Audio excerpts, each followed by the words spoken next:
Excuse me, there is a president in front of there. You can't be shouting.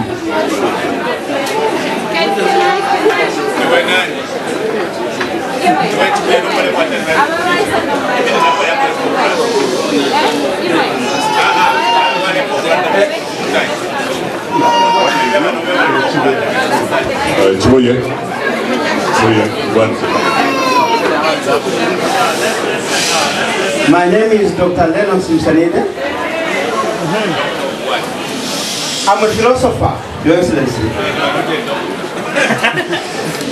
Well, I don't want to go into those nitty-gritties, Your Excellency. Of course, you were my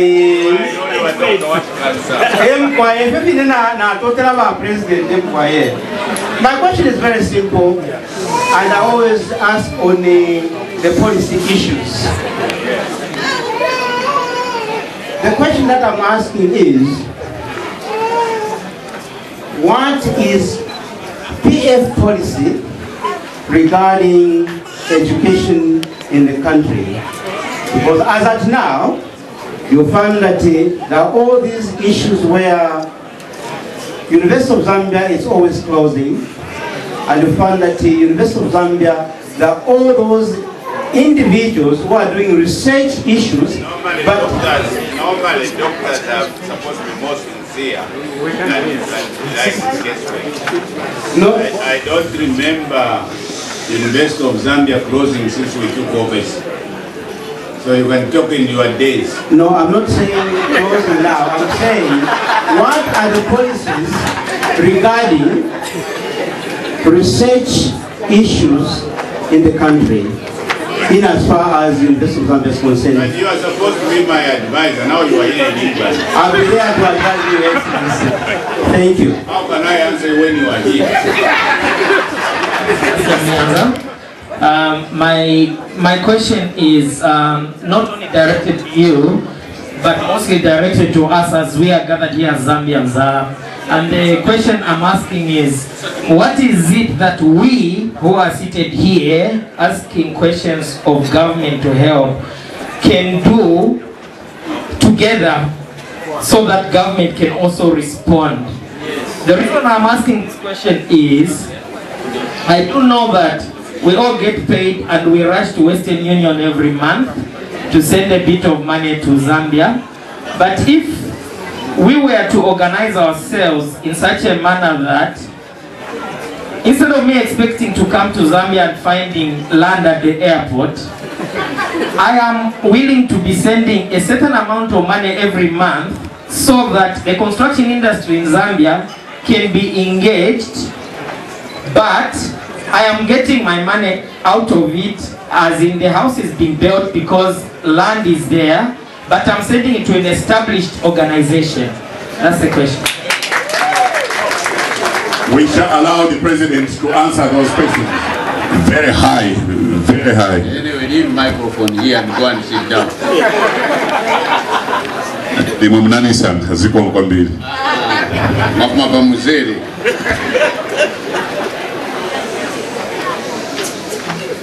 What we are lacking in Zambia, all of you who are here, we are not laughing at you, and we don't envy you. We are not laughing at you, and we don't envy you. For those who have never lived in the United Kingdom, they will probably envy you. But for some of us who have lived here, and when you look at the things you go through, what we need together, we have to change Zambia. Create the opportunities for your children, because some of you are here because of schools, as that professor said. And we have to change in a number of other things. And I think my program is slightly tight. I will ask my ministers to contribute. I'll start with the Minister of Commerce, if he is available. Yes, give him a microphone. I will respond to the last point that has just been made about purchase of houses back home. And I must also say that last December, I had the opportunity of addressing a number of you at the High Commission. The issues are as follows. The Zambian National Housing Authority has houses ready to be sold, meaning they are already secured on land. They simply want you to place a deposit and pay over a period of time. But many of you are raising issues without having carried out any research whatsoever.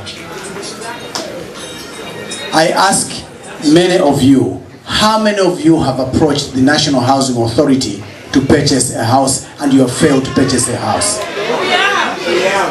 Those are the ones that must document it so that we know what kind of impediment you have had in securing a house at home. Because I can tell you that there are so many houses that are not being sold because there are not enough customers. So the question of wanting to have land will not arise if you buy a house from National Housing Authority. The second point that has been raised about research, our professor from the university who was asking the question about research. Let me ask you, have you read the PF manifesto? And if you have, what does it say regarding research at the University of Zambia? Because that manifesto was written and contributed to by a number of people from the University of Zambia. What does it say? So you can answer it for yourself. I thank you, sir. Simplifying, having once dealt with property, in property there is the offer and acceptance. Once you have been offered and accepted, because most of the people are talking here, Comrade Minister, the people who are here can't afford a deposit.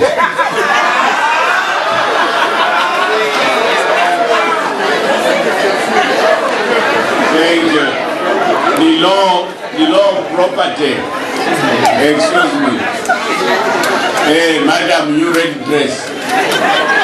The law of property which we are using in Zambia is derived from the law of property 1926 of United Kingdom. And first of all, you people are in England here, including Mr. Zulu. Mr. Zulu was very lucky to buy a house through the building society here. So there is offer and acceptance. But first of all, find something on which you can have an earning every day. Because some of you are even surviving on social security. I can point a finger at those who are every Friday go and parade. Please come home. Mr. Njob, what are you doing here? Have you shifted your chambers here? Somebody said yes. Honorable Winda, what do you have to say?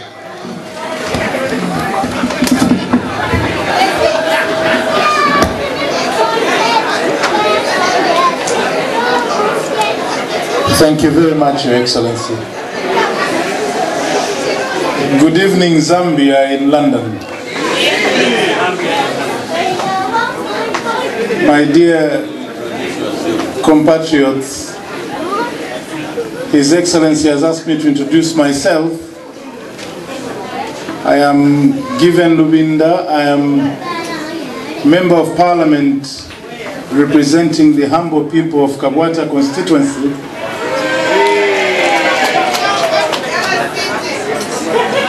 The people of Kabwata constituency who are meanwhile grappling with the issues of the Zambian constitution and asking themselves the very difficult questions such as what will accrue to Zambia if indeed the Zambian people all agree to introduce dual nationality or dual citizenship. His Excellency is asking me to also tell you my nickname. Before I do that,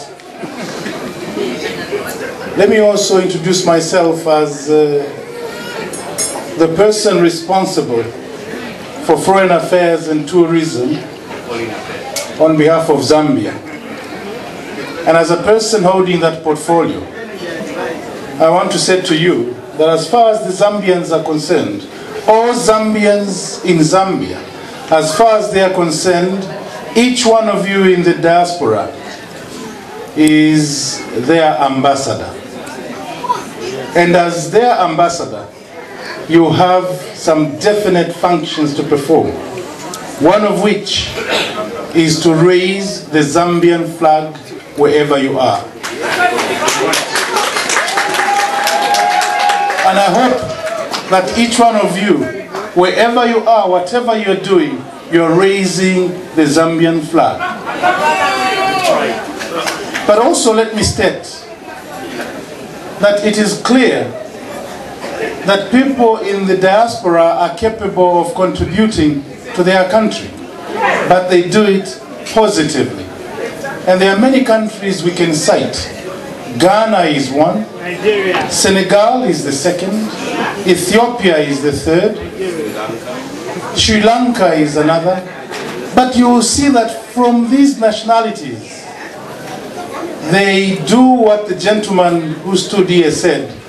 They have a deliberate program of sending money back home to their accounts in their countries of origin, to build their countries. It is folly of me to ask what my country will do for me without asking what I'm doing for my dear country. And I'd like to challenge each one of you. While you are in the diaspora, remember that one day that dear country will become dear to you. And this is the time that you have, while you still have the energy that you're selling here. Because some of us in the diaspora sell our energy, our labor. How I look forward to a day when every Zambian in the diaspora will not only sell labor but sell skills. I look forward to that day when we shall come out here because we are selling our skills, not necessarily our labor. That is the day when we shall say, yes, we are represented in the diaspora. My dear brothers and sisters, I want to implore you to realize that as you